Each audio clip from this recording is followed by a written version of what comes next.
pick sitting at the top with 3 and 0. So it's a pretty crazy group. And I think moving into this, Trundle, Azir, Victor, all these things have to be the priority for both these teams. It's going to be interesting to see what the priority is that comes out. You can see as we're in picks and bans, the Lucian has already been taken away.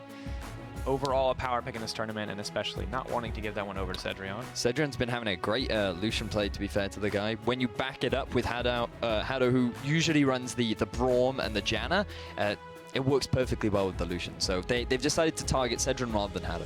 Yep. I think that makes a lot of sense. Of course, you can see Victor, bam, taken off the table, Azir as well. And so a lot of mid lane focus, once again, kind of to be expected. But what we've seen come as a result of this sudden mid lane focus is that power picks are so frequently open, and that's exactly what happened in our last game. I want more Gangplank now, because that was crazy. I was honestly impressed with how impactful the Gangplank was. Gangplank is so great, because we had this great game where it was like, okay, everyone's going to kill each other, Gangplank's going to do nothing. And then like right when people were at the point where they were evenly matched, oh look, Gangplank's got 3 items and can one-shot anyone, right? So Gangplank, not exciting to watch if he's the only champion you watch, but he makes a great endgame champion to watch, because he's 1,000 damage crits left and right. But we talked about that Sivir as a win condition. It's been taken off the table, as well as the Gnar and the Ryze. That's kind of crazy. Yeah, I'm surprised that ESG were the team to take away the Sivir. I guess they thought that Mouse put quite a lot of value on it as well. The Gnar being gone from Mouse instantly suggests to me that they want to go for something like the Trundle or the Maokai, because Gnar is a great pick into them. We've seen it rise in popularity throughout this tournament. Well, you talk about that, and boom, Trundle. Boom, Trundle. I mean, it was there. Instantly, of course, now there's a little more hesitation on the opposite side, but it looks like you were right completely in that the priority would be on Trundle here. And without Gnar on the table, it doesn't feel like there's a whole lot that can go toe-to-toe with Poppy, Echo, still available as well. You could run those, but remember that now you cannot QSS the Subjugate, which has resulted in Trundle being a little bit more popular. Obviously, his flexibility as well. We know that's a troll. I feel like we may have BM'd Dan enough yesterday. He's like, I'm just going to flash my troll picks. I'm going to wait till the last possible second. And Mal jungle? No, we're not going to talk about the hovers. We'll focus over on the other side, though, because that Lissandra has been locked in from Edge of Felix in the mid lane, and this has been a pick that we've seen be incredibly popular in the tournament, as well as the Kindred. Last game, we saw exactly what this champion is capable of. Yep, the Abyssal into Zhonya's is a beautiful setup for Lissandra. I just love it so much. The cooldown reduction, you can be that off tank right in the middle of the fights, doing everything lovely, and then to back it all up, you have the Kindred too. You have this huge amount of zone control that Lissandra provides, and then you have more zone control provided by the Kindred. So I feel like zone controls are buzzword of the day, but at the same time, every good character in the current meta has like insane zone control. Right, so I use it a lot, right? And what I mean by zone control is when you have an ability that is a big AoE effect, it now becomes an area that you control. It now belongs to you. And the enemy team have to make a decision where they ignore it or they have to play through it. So that is what's so great about Lissandra and Kindred. And in these very hectic team fights, having it adds a lot of value. Of course, we've already seen the lock-ins on the opposite side. It's going to be Ezreal Braum coming in for the Mouse bottom lane. So looks like some safe picks overall. Yeah. We've seen Ezreal be very potent, but once again, may struggle here in the early games. He waits to stack that tier. With Lucian gone, I feel like the next best is Ezreal. We've been seeing him do a lot of work. Rege is the guy that comes to mind. Rehe is the guy that really has Danish shrimp. The Danish shrimp. Because we're not ever convinced that we've said it correctly. The Danish word for shrimp. Yeah. The AD carry. Shrimp has been doing a great job on this Ezreal, hard carrying by himself. And pairing that up with the Braum, he just has so much peel. It's going to be so difficult to kill this Ezreal in these team fights. And last matchup, we talked about how strong Sivir Braum could be, or rather Sivir Bard could be, but now we have a Caitlyn Bard on the opposite side coming in for Euronics. And as exciting as I am about Bard, that's an Aurelion Soul. Let's talk about Aurelion Soul. Everything else is irrelevant now. Aurelion Soul. Okay. Aurelion Soul. And of course, Dan finally playing a jungler that's not new to our Okay, so basically what Mouse have said is, guys, we need at least one weird pick in our comp. Dan, you're banned from those. You're not allowed them anymore. So we have to get it from somewhere else. And Cat is like, yo, I've got you covered, boys. I've got my Aurelion Soul. 610, he had some nerfs. The cooldown on his W is now ever so slightly longer. If it gets interrupted, you can't, as in to reactivate it takes longer now compared to what it used to. And on top of that, the flat damage on his ultimate has been knocked off just a tad. Yep. So I thought the ultimate was insane. Just an insta-click, boom sort of ability. Yeah. To have that much damage was insane. It's a Lee Sin kick on your on your caster. In your entire team, it's a really long linear line. Yeah. But it's cool. I really like Aurelion Sol. Got it. When you pick up, again, Abyssal Rylai's works really nicely on Aurelion Sol. Have you ever been against one where they just keep you on the edge as you're trying to run away and you just can't because the perma-slow is devastating? The long, slow goodbye. Pretty tough to deal with. Okay, I got super distracted by this, but let's talk about the Elise a little bit before heading over to ESG, because Elise for Dan seems like a much better pick overall. Yeah, there's so many things to talk about from both teams. The Elise offers that early game pressure from Dan, something that we used to see a lot from him in the last season of Challenger, as well as that it gives you that pick potential to set up for the nice sort of engages that Aurelion Sol can set up, and as well as that it helps to set up for the Braum concussive blows. Meanwhile on the other side, the Bard is one of Haddo's go-to picks. Bard, Alistair and Braum are the 3 champions that I remember him for, so I'm excited to see him on it again, and I think he's going to have a lot of lane presence coming out when he's paired up with the Caitlyn, so looking forward to that. Wouldn't be surprised if we see a lane swap coming out from Mouse, and that's going to be a big test for them because we've seen a lot of variations in lane swaps, and how well can Mouse handle and react to it? It's going to be really interesting overall. I'm also curious about this mid lane because we've got the raw engage power of Lissandra, and if Kindred gets ahead at all and has the damage, it feels like Aurelion Sol doesn't have a lot of good options to get out of that. I mean, he's got the ultimate when it's available, and he has, I believe, taken the cleanse as well, so he has some tools, but this is a lane that you have to respect, and an early to mid team fight that I think you have to be very aware of, because yes, Aurelion Sol can get those super big stuns, those great opening and opportunities, but he's not like this burst in, do a ton of damage champion. He's slow and steady, kind of constant damage. The thing is, you have to remember is that for those that aren't really familiar with Aurelion Sol, you don't want to max the W. The W is your main damage dealer in these team fights. The Q is a bit of a bait, and it's purely for like crowd control and setting up these team fights. And if you set it up properly, you can get that massive AoE stun that we did see from the COG game at MSI. But you're right in saying that he has to be very wary because he is super low mobile. He can be collapsed down. Going for the cleanse is going to help him a little bit, but if his positioning is properly, he's going to likely be playing at the edge of team fights anyway and more on the back line rather than trying to dive in and be that bursty mage. We'll have to see. He has a good front line here. He's got the Trundle. He's got the Braum. Excellent tools to block out the potential incoming damage, at least to maybe a little bit tankier build as the game progresses. But there's a lot of point and go team fight on the opposite side. You got the Maokai, you got the Lissandra. They click a button, you are locked down. Not a lot of opportunity to play against that. You can see we zoomed in. Ashen Lord Aurelion Sol. I love this skin. So you love this one, but not the Fire Kindred one? No, the Fire Kindred one doesn't do it for me. But Super Galaxy Kindred is on the way, and that one is hilarious to me. I don't think it makes sense thematically, but I just love how obnoxiously neon the skin is. Oh, man. Oh, boy. Anyway, right. You can tell the observers know me because they're like, we're going to zoom in on 2 of your favorite champions, Bard and Aurelion Sol. Isn't Kindred one of your favorites as well? I love Kindred. I love all like the weird spirit champions. Dang it. Guys, come on. You know, yeah, there it is. The signature. We know who's observing signature. It's the camera now. Oh, man. Anyway, right. So, possibility of a lane swap to come out. If we are going to see it, it will be Mouse. We do have both the German teams competing right now. Yep. Mouse v ESG. Mouse, of course, they placed pretty low in the last year's Challenger Series, so they have to re-qualify. Yep. And ESG moving in from the German National League. So, some German pride on the line here. So, let's talk about what's going to be happening in the early game. Up in the top lane, wet noodle fight. It's going to be tank on tank. Trundle doesn't really offer that much in terms of the 1 versus 1 matchup. We got a break from the noodle fight last time with the... Yeah, we did with the Gangplank Fiora. That's it. That's your break. We're back. We're back. We're going to hit each other with stuff and no one's going to do any damage. Yeah. So, Obvious versus Dan, I would... Kind of a tough matchup. I'd probably give that over to the Elise if they met up in a 1 versus 1. But in terms of the early game pressure, the CC that Dan has available is pretty powerful. As wow, Caps already going for early trades. Oh, he's getting a lot of damage down, but actually Metafelix doing a good job of dancing around those spheres. Moving in, moving forward. He's actually just getting so aggressive. Caps. I don't quite know what to say.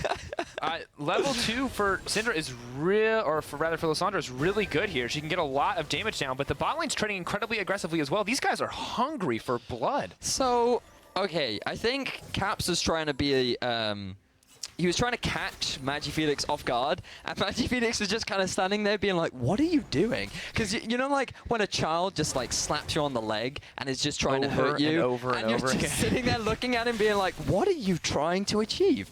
And I think that's what MagiFelix's response was right there. Cap's gonna have to go back. Not quite. Both laners level 2. Caps regenning a lot of that health, but, you know, out of these potion charges at this point in the game. Does have the stun available, but Obvious is moving up, going to grab his first stack of the game. Okay, so the big problem for Caps was the minion damage that he took. It was a little bit excessive. Hopefully he has learned from his lesson. Now he's going to use his range to his advantage, because relative to Lissandra, he does definitely have that, that range difference. Meanwhile, Dan, he's actually going to do a bit of cheeky counter jungling.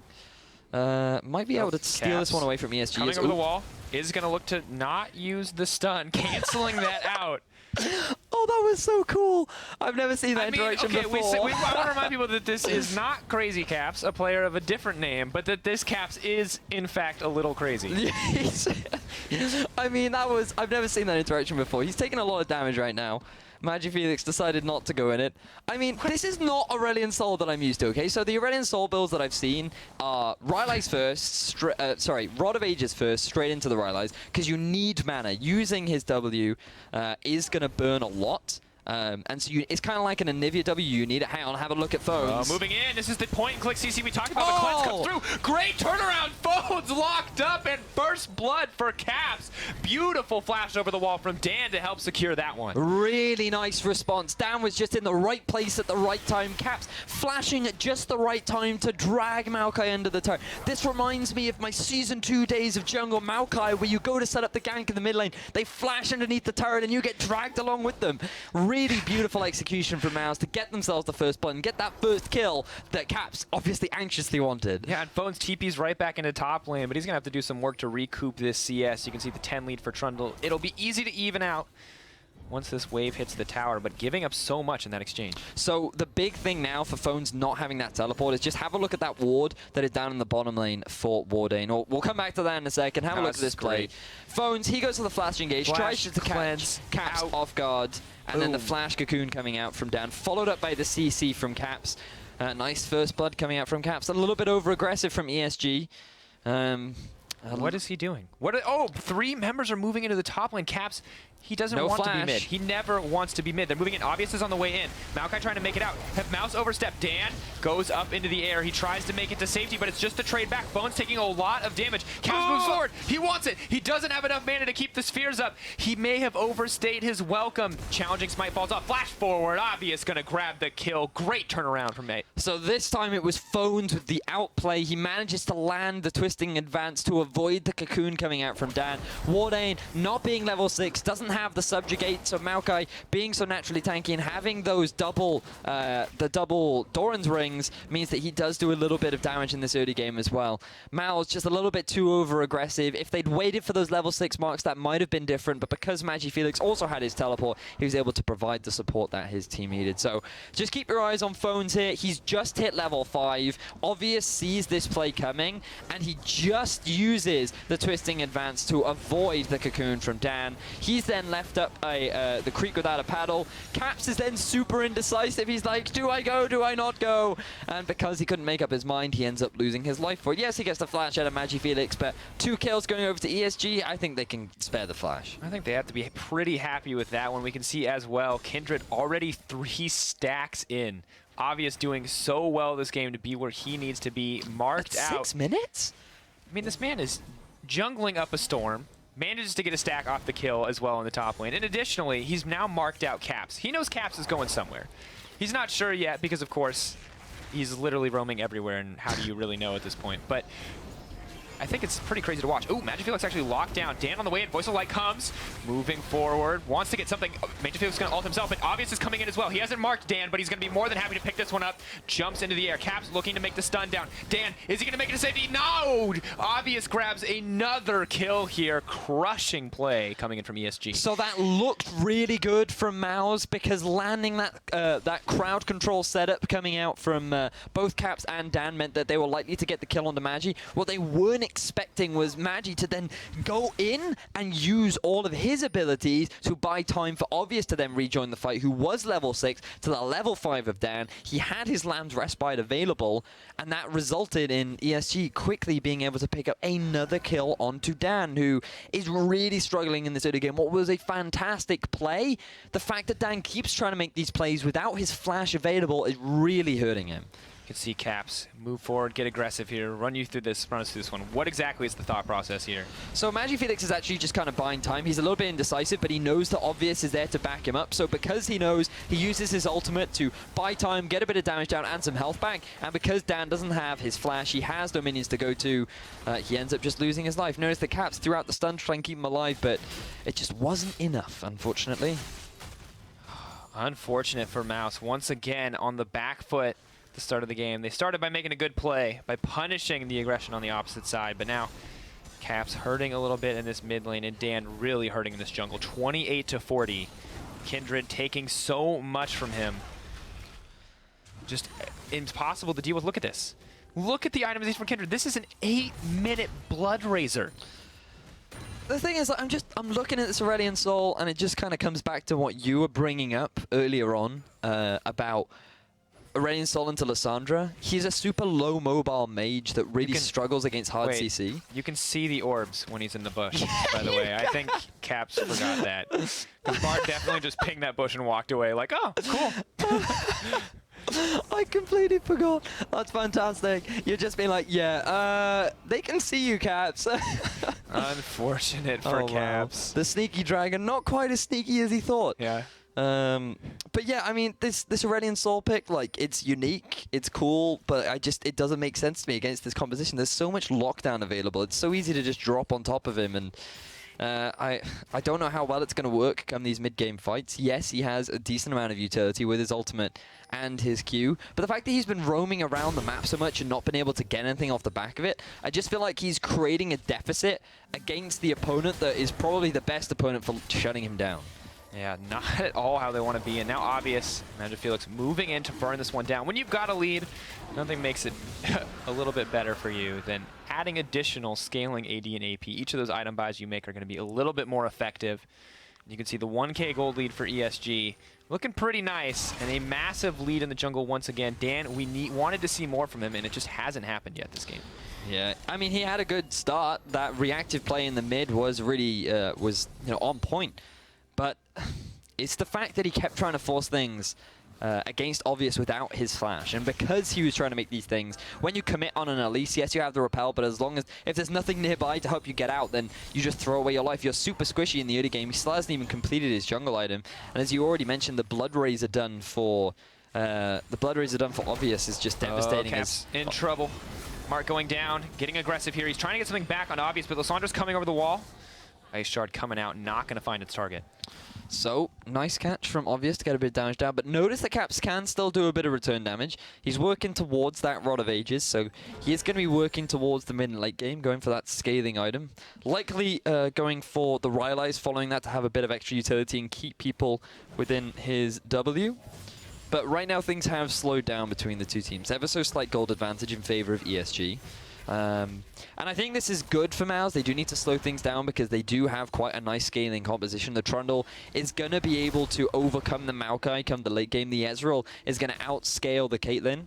And the Aurelion Sol has a lot of damage come the mid and late game. But, I mean, we've already talked about how easy it is to lock him down. So I want to keep my eyes on the Aurelion Sol, how he works out moving forward as Dan. He's looking to set up a gank in the top. Bones. Just patiently, just last hitting. Sees no reason to push this lane out quite yet. Two members backing the bush. He remains blissfully unaware. He just continues to farm up here, but you can see Obvious moving in there. You want to clear out more vision. They want to push their control further into the enemy's jungle. Taking out that pink ward, setting their sights on this jungle camp. Caps is aware. Moving in to drop some vision down of his own. Doesn't want them to be able to move anywhere else unnoticed. So Dragon, the first one of the game, was taken for ESG, and it was the Infernal. You and I seem to get a lot of Infernal Drakes when we cast together. Yeah, we're opposite of Stress. The opposite of Stress, where he just gets Cloud Drakes all the time. ESG potentially looking to set up a dive, but Mouse have seen it. are going to grab that stack as well. So that's 4 stacks for the Kindred. Only 12 minutes in. Once again, the strong Kindred. We've seen what it could do in our last game for Melty Esports. We'll have to see what Obvious can make happen here in this one. Caps moving up, ready to protect Dan, ready to go top, but they spotted him going top. Yes, He's they did. on the way. Caps ready. Just trying to put some pressure down. Just trying to force down this tower, it looks like. They know Maokai can't stay. They just want to burn this one down as quickly as possible, but there's 3 members on the bottom side, and they're just mirroring here. Yeah, that's exactly why. Mouse realized that ESG were going to take this turret in the bottom. There was nothing that Mouse could do. Ezreal was being constantly pressured by the Caitlyn. Obvious was in the bottom half of the map, and that turret was inevitably going to go down. So Mouse, as a quick response, send both their jungler and mid up to the top to trade that tier 1 turret. The question is how ESG choose to now push this. Do they want to keep going for the tier 2, knowing that they have the double teleport? So if Mouse try to react, then they can get something back. Or are they just going to back away? The fact that Obvious is pushed off, and the fact that Mouse are coming to this Rift Herald, I don't think much is going to come off the extra of that for ESG. Doesn't really look like it. A little bit of tower damage now traded in exchange for the Rift Herald, so maybe not ideal. We'll have to see. Wardane, he's got the tools to pull ahead in this lane now. Tower's down, has the best buff for split pushing, and 20 minutes of it at that. So moving forward, maybe a lot of pressure on him to make something happen on the top side of the map, because Obvious and the rest of ESG own this jungle on the side of Mouse. It is a terrifying prospect to move in there. Fortunately, though, Mouse also own the top half of ESG's jungle, so now the jungle's kind of shifted, so it's more like top half, bottom half, rather than right and left. But game has slowed down pretty significantly compared to what we were seeing at level 1. Caps has restrained his aggression just a little bit. Has also decided to pick up the Dark Seal that you and Stress were discussing earlier. Really cost efficient when paired up with the Corrupting Potion. Ooh, TP in the bottom lane. Oh, it may have overstayed their welcome. Lissandra's here as well. Mouse actually in a really great position to fight this one out. Aurelion Sol is on the way. Obvious in trouble. He's not even going to get dropped down the path. He is. Lamb's Respite goes down. He's still going to be alive. He tries to make it out of this one.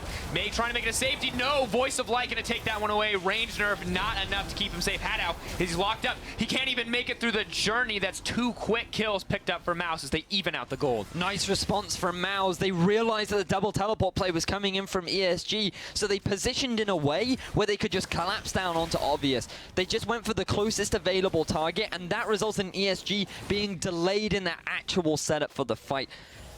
Mao's just responding really nicely. They're forcing the very early Lamb's Respite, meaning that Obvious, that he couldn't use it defensive, or he couldn't use it aggressively to keep his teammates alive. He ended up keeping his opponents alive as well as himself. Notice the upset. He was super low off the back of that and was even able to get out. So just have a look at the positioning right now of ESG. You have 2 members in front of the Ezreal and 2 members, or 1 member behind him. So the Maokai's going to come down the long way through the river. Obvious is by himself in a 1 versus 3. He gets chunked out just as phones arrived, and now he's forced to use this Lamb's Respite very early on. Upset is allowed to reposition, but because of the positioning of Mouse, where they're now moving down the river, they're also setting up where they have a frontline, backline. Caps and Upset are just free to get all this damage down without any threat of Lissandra even having an impact. Yeah, of course, Wardane now spending his time pushing in this middle lane. Quick pillar to try to take him to safety. He has to flash out. Tempered Fate comes almost out of nowhere. Haddow making sure to get something back for that pressure. ESG making moves on the top lane. They're ready to put some damage and try to force Caps off this tower. But Mouse, they've got a foothold back in the game. They've got a very small gold lead. And as Dragon gets ready to spawn, we have to wonder what the next priority is for both these teams. Dan, taking so much damage, could get another stack. Looking to land the stun. Obvious chain stun coming out. Is he going to get burned down? Yes, he is. No hope for him. Caps doing the necessary damage. Haddow trying to make it a save. He flashed over the wall. 3 stacks. 1 more. All it's going to take. Haddow burned down again. Dan picking up the kills for his team. Mouse making sure to punish. Down with a great cocoon to then follow it up with the stun from Caps. Easily able to get that kill down onto Obvious, who was trying to play aggressively. Noticed that Haddow noticed where Dan was backing. Dan was doing a bit of window shopping, didn't even realize that the ward had gone down. It looked like that he was in some trouble, but fortunately Mouse were able to get the turnaround. Just have a look at this. Dan The ward goes down, he doesn't respond, he then gets binded and notices Mouse is, or Caps is struggling with all the traps, and then he's like, oh, my teammate's in trouble, I'm going to help him out. Obvious takes a lot of damage. Northscreen is already moving to the top half of the map and is there to provide that extra bit of utility. Couple flashes used, but it doesn't matter because Mouse, they're able to pick themselves up 2 quick kills, and all of a sudden, they're looking a lot more confident moving forward. Definitely looking like it. I mean, impressive play overall. Side of Mouse thus far. Hado in trouble. Oh no, the Bard, it looks like he's going to drop again. This is not what ESG wanted. 0-3-0 for the Bard. And here comes Caps moving forward. Is going to cancel out the flight there. Doesn't want to go under that tower, but Mouse once again punishing this Bard left and right. Hado used the flash earlier on, didn't have it available in the middle lane, wasn't expecting the pick potential, or wasn't respecting even the pick potential from Mouse, and ends up getting heavily punished for it. So now Mouse, using the momentum that they'd picked up earlier to rotate round to the mid, make a play and get themselves an extra turret, extending it now to 2-1. This is really, really good for Mouse. You can see there's a massive CS difference in the mid lane. Felix up by 50 at this stage, but 3 kills now going over to Caps. Pretty much balancing it out. Yeah, the gold is even. After picking up that turret, there's about a 150 gold difference between the 2 mid laners right now. So even though Caps has been roaming around the map a lot during the early game, and that has resulted in this deficit forming between the 2 mids, he's made up for it because fortunately he has been in the right place at the right time to help his teammates as they have been getting caught out. But speaking of getting caught out, Caps, he's in trouble. They're moving forward. 3 stacks of mounting dread. Caps, can he make this one out? Felix gonna move forward. Caps uses the cleanse, but he's still gonna drop. Great footwork coming in from Obvious to secure that one. ESG now barreling down mid. Caps held on to the ultimate just a little bit too long. You have to remember the knockback that it provides, but he was getting collapsed from 3 different sides. Shouldn't have gone the greedy way to get back to the turret, should have gone the long way round, and he likely wouldn't have given away that kill. But now, because ESG were able to pick up that tier 1 turret in the mid lane, because they were able to get that kill, they're going to now rotate over and pick themselves up an Ocean Drake. Still down 2k gold, but making moves to turn that around as well. Infernal Drake, Ocean Drake. Some excellent utility for the ESG lineup. We'll get another look at that play and exactly how it unfolded. See, you just don't have to go that way. You could go the long way round. You know that ESG is setting up a siege in the middle lane. That's just a greedy route for Caps to take. He holds onto his cleanse just a little bit too long, holds onto the ultimate for a little bit too long, and because he just wasn't snappy enough, he ends up giving away another kill over to ESG. I think the ult cast animation was actually interrupted. He died mid-ult because he still has that cooldown available, and I mean, for Caps, like, good news is you have the cooldown. Bad news is you died, and unfortunately in this circumstance, it cost your team the Ocean Drake. I'd rather it be on cooldown than dead. Just personally, yeah. If I could use my ult like a GA, I would use it in most situations as a GA. So, moving forward, Mouths, they need to be a little bit careful, need to be aware of the vision. Speaking of the vision, just have a look at the line coming out from ESG. Aggressively moving towards the entrance of Mouse's jungle, so vision is a good indicator of how much control you have over the map, and given that ESG are now pushing their vision line up, they're looking to try and make a little bit more plays. There's only the tier 1 turret left up in the top lane. Mouse potentially looking to regain some of that vision, as right now they are lacking quite a few wards on the map. Oh, Upset moving forward. They're poking around a lot. They haven't laid down too much more vision as expected, but now they are descending on the bottom lane. Dan and Northscoren moving in to take this blue buff away from the opposition. You can see the massive item differential. 2 items completed on each side, though, for both mid laners. Moving in. Phone's potentially in trouble here. Stun is going to go down. Phone's very tanky, but moving in. Ezreal ult is going to hit as well. Great knock up to follow up. Phone's almost guaranteed to go down. Oh, Bard slow coming in. Are they going to be able to get it? Moving forward. Trundle, oh, Northscoren with the winner's bite, taking down the tree there. So Phone's, I don't like the fact that he was there. You have to be very wary when you're a solo top laner moving anywhere near the river, especially with not having very much vision control in that side of the map. You really need to put your top laner in a position where he'll be relatively safe. You need to send your... if you want to push that wave, send your bottom lane there. There is no turret in the middle lane. You don't need to defend anything there. I just feel like keeping the Caitlyn in the mid isn't really achieving much for ESG. And they could have used that Maokai to put a little bit more pressure up into the top half of the map. It arguably would have been safer to have your Lissandra down there, who also even has a teleport available. But either way, Phone's going to give over his life. Clearly didn't have the reception that he needed to communicate with his team. Just got to get those in there every chance we get, huh? Need the bars, man. More bars equals. Not more bard, though, unfortunately, for ESG at this stage. Had out really struggling this game. And I think, I mean, has gotten better. Obviously has some solid tempered fates to force flashes here, but really needs to step it up. Can't afford to keep getting caught. It's been good for him for the last few minutes, but Mouse rarely getting leads in this tournament, but do still maintain one here. 7-4 the kill score, 37.9 to 36.3. Items looking pretty good for them. Elise ready to duel it out with that challenging smite, as is Kindred on the opposite side. But the CS lead in the top lane just continuing to grow in favor of Warden. Okay, so what they should be doing now is they should be sending their Maokai up into the top lane. He wants to be receiving as much of the farm as possible because he is in a bit of a deficit. And if you just look at the difference between the Trundle and the Maokai, you need that frontline tank that Phones has the potential to be. But because you're giving more of the priority onto Lissandra, it's resulting in him constantly falling behind. He's going to fall behind again. Phones, this isn't what you want. Stun comes in again. No, dodging it out. Good twisted advance. Is going to make it safety. Here comes Lissandra. Caps is not going to go down. Warden just too tanky. Megafelix, has he given his life for this? Tries to make the save. Frozen Tomb, and it will be his tomb. No safety option. Is going to make it out. Oh my god! The fancy footwork coming in. The orbs ever closer. Caps grabbing a kill. Phones could be next. The slow goodbye here from Phones, and the double kill. What an outplay coming in from Mouse. Caps demonstrating how obnoxious the Aurelian Soul can be, because he's always playing just out of your range, because that's where all of his damage is, and he was playing around the Trundle beautifully. Having him as a frontline allows him to just play as safely as he wants, and he could just constantly get that free damage down. He ends up getting the double kill, and this is what we were talking about. If you put the Maokai down there, he puts himself in so much danger, and he just constantly falls behind over and over and over again, investing all these resources onto the Lissandra. Oh no, here comes the kill! Meep Slap gonna snag the kill onto Caps. Now just going to make it out of that one. But meanwhile, the tower in the mid lane is going to drop. But here comes the TP flank. Mouse retreating, trying to group up as a team. Phones hungry for blood, looking to land the snare on the upside. But no one else is here. Phones is all alone. He's going to get knocked up. Good disengage from Norskar, and he has to walk away empty-handed.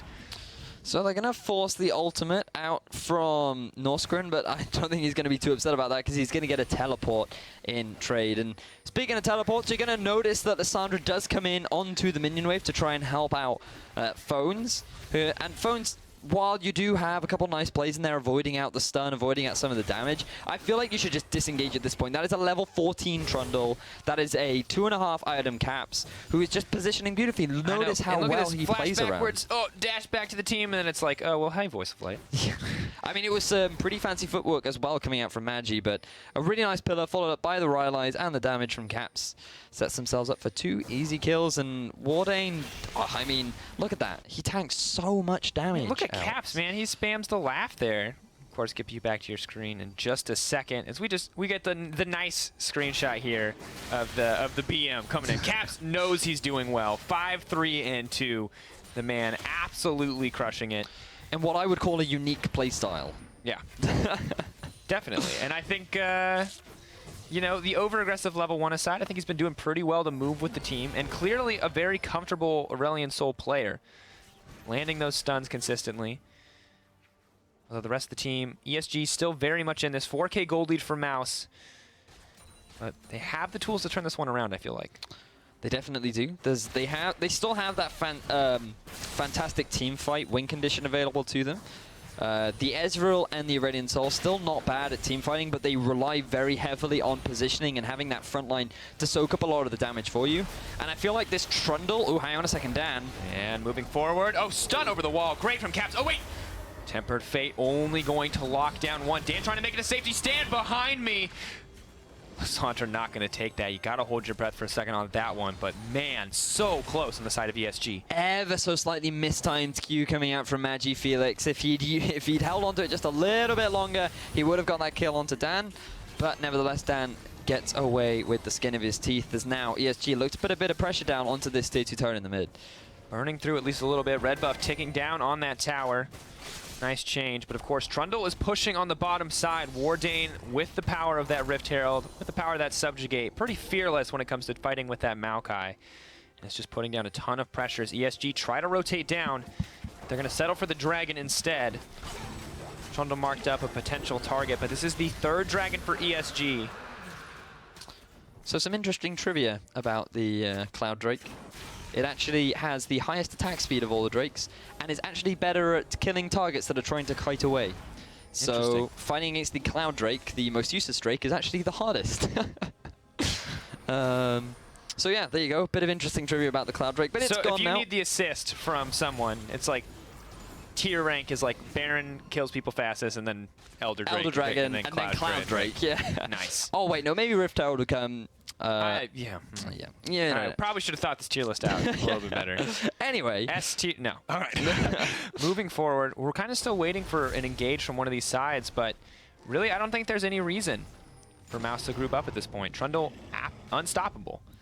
Yes, I actually don't know who can deal with him at this point. He's gone a little bit more aggressive with his itemization, picking up the Ravenous Hydra. See that marker? That means Aurelion Soul's on the way. Or in this case, Caps decides to cancel. Ooh. Moving in. Here we go. Forward. Phone's taking a decent amount of damage. Here comes that big fat stun. Flash out from Phones. He knows he's going to get chipped down if this Aurelion Soul makes it in there. And Cap's just waiting in the bush once again. So this is just really bad for Phones because, ooh, look at Hado. Hado locked up.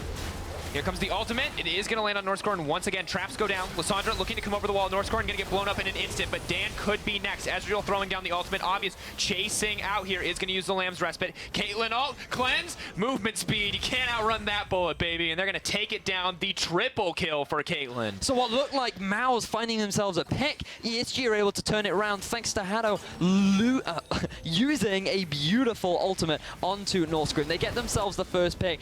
Then with the Lissandra follow-up and the delayed TP from Warden, they get themselves another, but now they want the Baron, and Mouse want to stop it. Caps moving forward. Isn't actually going to get slowed up here, just throwing those orbs out, making sure push forward. They may try to burn this one down. Obviously has a lot of stacks. They can move forward. Stun not going to land on anyone quite yet. Felix is going to go in. Snare onto Caps. He's going to flash over the wall using the cleanse as well. Magical Journey comes in. No one's going to take it quite yet. Wardane, he uses the subjugate. He's going to try to make it to safety, and that's flashes burned for Mouse, but no kills for ESG. This is absolutely fine for Mouse. All they wanted to do was stop ESG from taking the Baron, and notice that now ESG, they've used a lot of summoner spells. They've used a lot of mana.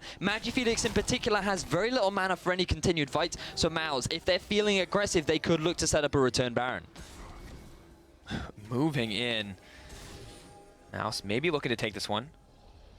They're putting the pressure down. They're letting the vision down as well. Ward gets cleaned out by Obvious. Northscorn waiting to place another. Will finally drop it. Baron going to get aggroed here. Oh. Tentacle a little late there. Tentacle, right? Yeah, so Felix, he was able to go back to base. He also had his teleport available. So smart from Mouse to not try and force that play. Things now returning to normality a bit, but we have to remember that ESG, they did pick themselves up 3 kills. So let's have a look at how that actually happened. As Hado, he ends up getting poked out. The beautiful Tempered Fate lands on Northscreen, and then you see the immediate traps to guarantee the lockdown. Felix doesn't even care about Northscreen because he knows he's dead, and this results in Dan being left to a 2 versus 1. Oh, and then this is just like this is like the bonus prize, right? This is the little toy in your box of Cracker Jacks. That Ezreal kill. What was so cool about it was the fact that Cedron was just like, he picks up 1, he's in a clutch duel with 2, and then he just kind of like turns his head with his gun the other way, and he just gets the blind ultimate off, you know? Boom, headshot. Yeah, so 3 kills quickly going over to Cedron, and this is kind of what ESG were waiting for. They know they have the good team fight composition. You have a lot of zone control with the Maokai, the Kindred, the Lissandra, as well as the Hado ultimate. And all you need then is the Caitlyn to sit on the backline and free farm. So both teams kind of have similar team fight plays in the sense that their damage dealers rely on a front line, which the carries then play around. So keep an eye out on the tanks pretty much. It's going to be about which tank ends up dying first. Wardane is actually pushing the bottom lane right now, but he does not have teleport. Upset, trying to throw down some damage here. Isn't even going to aggro the Baron quite yet, as he will block out some top wave pressure, but someone's going to have to respond to this. Phone's no TP either. They're looking to catch Upset. Flash out will take him to safety. Bard moving forward. Caps hungry for blood. Not going to get much of anything there. TP comes in. That's not good for ESG. This is something that we've seen even consistently throughout this game, which is just basically ESG not properly optimizing who they have in what lane. They've constantly been sending Phones to go down into that lane to try and deal with Trundle, when I feel like while they've invested a lot of their resources into Felix, and because of that, Felix has ended up being really strong, but Phones has struggled on the back end of that. So he's now 15 to the level 17 of Wardane. He's only at 2 items completed. And at this point, I don't know if he's going to be the front line that ESG need to be able to come out ahead in these fights. Yeah. You know how we like to talk about Flame Horizons? Yeah. Yeah, well, guess who just got Flame Horizons? Oh, wow. Caps 207 CS to 324 for Felix. Quite a big goal difference as well. But that's then met by Wardane, who also has a big goal difference over Phones. So even though this just kind of shows you an investment of resources, though, because Magi is getting all the resources from ESG, whereas Wardane is getting all the resources from Mouse. And we're going to have to see if that works out for them. Of course, Trundle with the TP now available. Phones' TP will be up shortly, so relatively even overall in the coming fight. Hadao wandering on the front line. Both teams kind of eager to start something here. Don't know if it's going to happen. Flashes backwards from the stun. Moves in. Tempered Fate. Upset has no flash. He's caught out. Can they get the re-engage? Northscorn trying to stop it. Upset getting burned down. He gets popped in an instant. Trundle's in the fight, but he may be too late. 4 members are bailing down. He doesn't have the health. He cannot 4v1. ESG moving back in for the re-engage. Caps trying to get some chip damage off. ESG jumping over the wall. They're ready for more, but Mouse has to back off. Dragon next up. This is going to be the second Infernal Drake for ESG, and there just aren't any tools to contest it. Aurelion Sol maybe looking for the steal. Voice of Light, not enough. 4th Dragon moving over to ESG. Beautiful pick coming out from Hadao, landing onto the key target of Mousesports, and that really couldn't have gone any better for ESG. They were quickly able to set up on the backline of ESG, and without a lot of the damage available, there was no way that Mouse were going to be able to turn that one around. Trundle with a very delayed teleport, not really being able to have that much of an impact, and now ESG have once again closed the gold gap and picked themselves up their 4th Dragon of the game. So just have a look at how this plays out. Upset, he's sitting in the mid lane by himself. Hadao knows that he's got no flash. He throws that, I believe he waits for Upset. There it is, the E from Upset, he reads it, and so he goes to the play onto Upset. And that was just a really nice response from Hadao to guarantee the pick. And then it's just Mouse being forced to retreat. They know there's nothing they can do. Phone sitting on the front line. Yes, he was suffering a massive deficit, yeah, but with his ultimate, he can soak things up for days. And he TPs 1 second sooner, and you can see that's the difference between getting hit by that Trundle subjugate and being irrelevant in the fight and being that tanky front line that the team needs. I mean, really, it came down to that 1 second difference on the TPs. This is why you need to be snappy. You need to make those plays as soon as you see them. And fair play to Hadao for getting that pick, because he's had a bit of a rough game. He was 0-3-0, turning that into 1-3-5, demonstrating why he is known, at least by me, for this part. Bard, of course, always an exciting pick to watch. Very good use of the Tempered Fate to force a fight there. Always a solid engage option. Seems to be always getting flashes at this point in the game. It is up again. Maybe not quite so eager to engage right at this moment as Trundle is here and ready. Subjugate will be around this time. Right, this Lysandra is terrifying now. Death Cap and Void Staff completed on top of the Abyssal and Rylai's. So much cooldown reduction available too. I do believe Magi is actually sitting on about 40%. Which is pretty terrifying given that her Q is on such a low cooldown. Oh, comes in. Fate is going to catch Dan. Don't know if that's a target they want to go in on. Binding thrown out just in case, but Phones is waiting in the bush. Can't do a ward in. He's going to have to run away from this one. Moving in on the Phones. Subjugate. Not going to go down quite yet. Wardane doesn't want to risk using it before the fight. So Hadao using that ultimate. It's only on about a minute and a bit cooldown, so it should be up relatively soon. 35 minutes mean that the next dragon is going to be that Elder Drake, which both teams very likely to be trying to fight over. But things are slow right now. There's no neutral objectives for either team to play around, so they're just trying to control the side waves. You can actually see a bit of a push being developed by ESG up in the top. And in the bottom lane as well. So with those side waves, this is actually great for ESG now, because they can just move down mid and they can start sieging up, because Mouse have to go and deal with those side waves. And only one teleport available, which is actually on cooldown. Mouse have very limited ways to respond to the siege from ESG in the middle lane. ESG, if they decide to go for it. Yeah, I mean, it is an option at their disposal. Haven't gone for it quite yet. Mouse maybe looking for a fight. Throwing out some poke. Dan locked into the wall. Moving forward. Lysandra, this is the cue to go in. They're moving forward. Dan potentially locked up. Frozen Tomb onto Felix. Uses it on himself. Obvious is stunned. The slow fight advancing forward. Phones? Caps dishing out the damage. Felix, no re-engage quite yet, but the Maokai is so low. They're gonna get him. Lamb's Respite doesn't come in fast enough, and Wardane, there's no one left to stop this guy from just running in onto Cedron, but the Kindred damage is making it happen. Obvious now running for safety. Caps continuing forward. Hadao gonna get stunned up. Flash over the wall from the Kindred. Hadao is going to drop the 2 for 0 for Mouse. They're moving for the Baron. This is the battle of the front lines that we were talking about. Phones found it so hard to actually engage onto anyone because of how beautifully he was kiting back. That Ezreal, that Aurelion Soul, just constantly keeping him at a distance. And the beautiful use of the pillars. Oh, hang on a second, the Baron. Flash forward, Cocoon is going to land on the siege round. He's going to try to make it to safety. It's not enough. Shut down over to Caps. That is not a mistake you can afford to make. Mouse almost guaranteed to get the Baron, but here comes Obvious. Here comes the hope for ESG, the potential turnaround.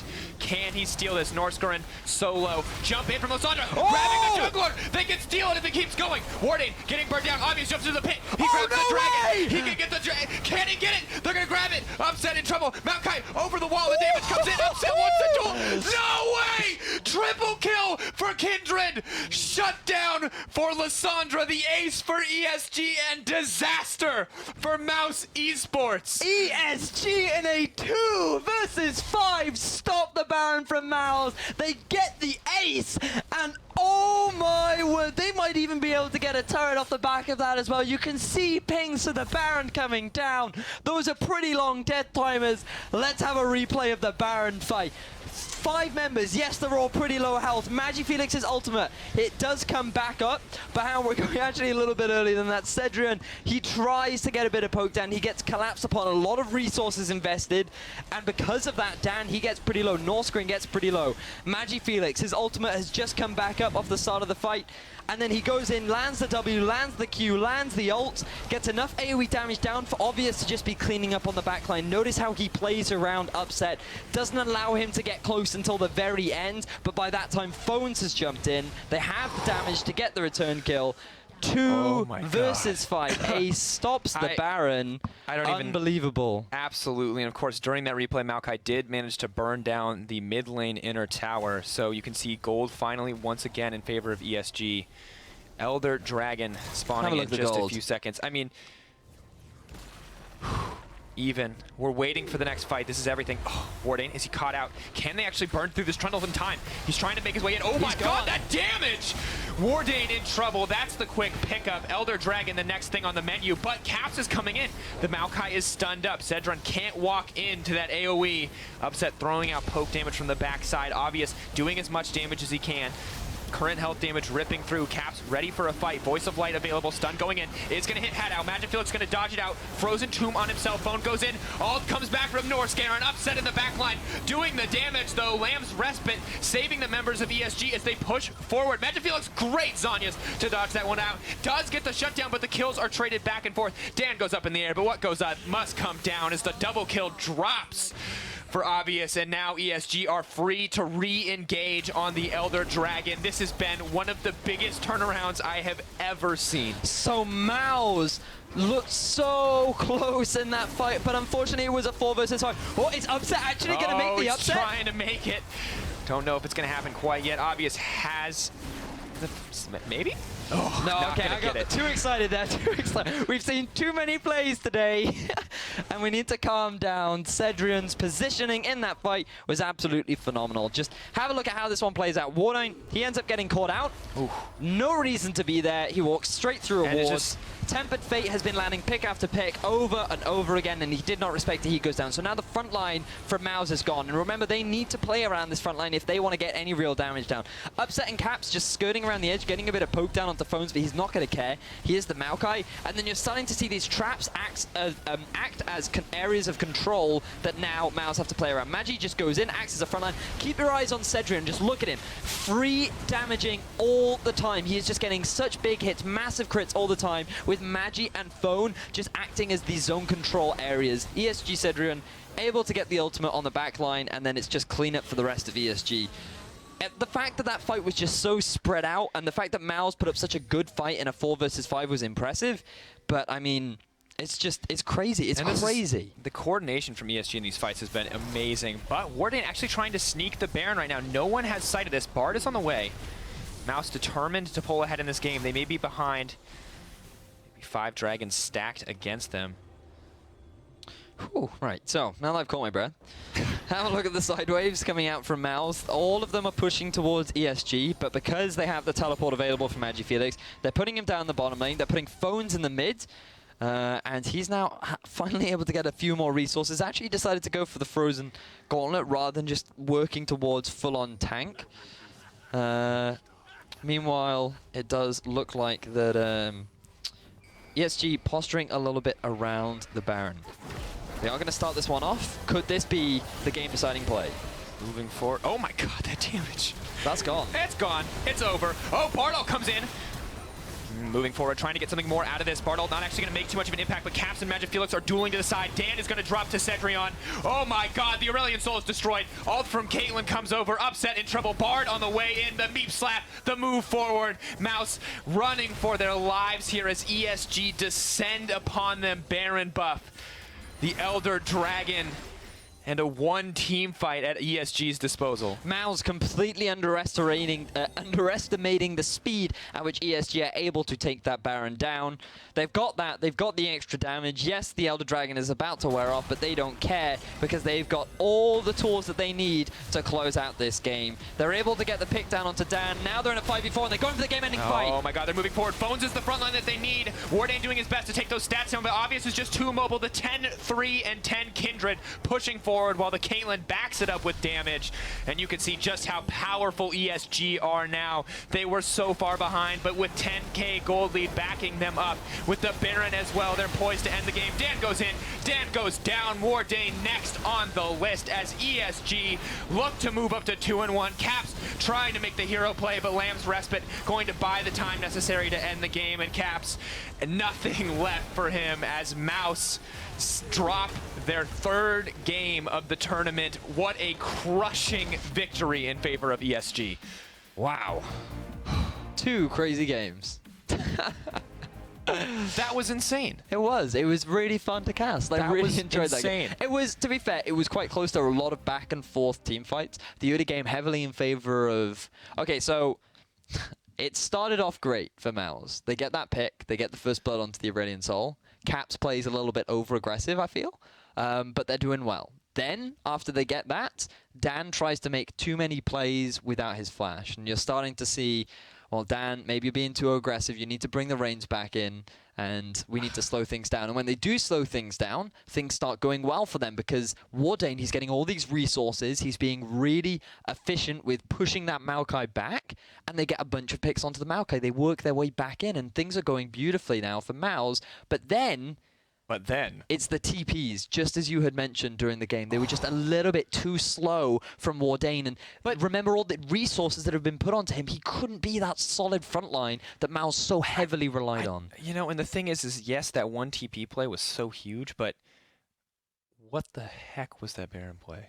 My god. Like, oh yeah. Obvious played like a god. Obvious and MagiFelix played every fight. After they started to lose, they played every fight amazingly. They did. You were right. The second that Death Cap came out and that Void Staff, Lissandra was like, I'm killing everyone, every fight. And Obvious was like, let's do it. Every time. And the Lamb's Respite went from like healing the allies and like, or like healing the enemy and being like mediocre on the bottom side of the map to suddenly being some of the best use of the ability that I'd seen. Like, that was stunning turnaround from ESG. The quality of play just exploded. The power of being a wizard. You know what I mean? You get that hat, you go into full wizard mode, and you just kill everyone. It's a real dream come true, really, for MagiFelix. But mad props to him, mad props to Obvious as well, because there was just, it was right. 11, 3, and 11 he finished on. Yeah, absolutely crushing performance. But of course, with our 4th game now complete, I'll be heading out, but Pulse will be bringing you your daily quota of memes right after this break. You just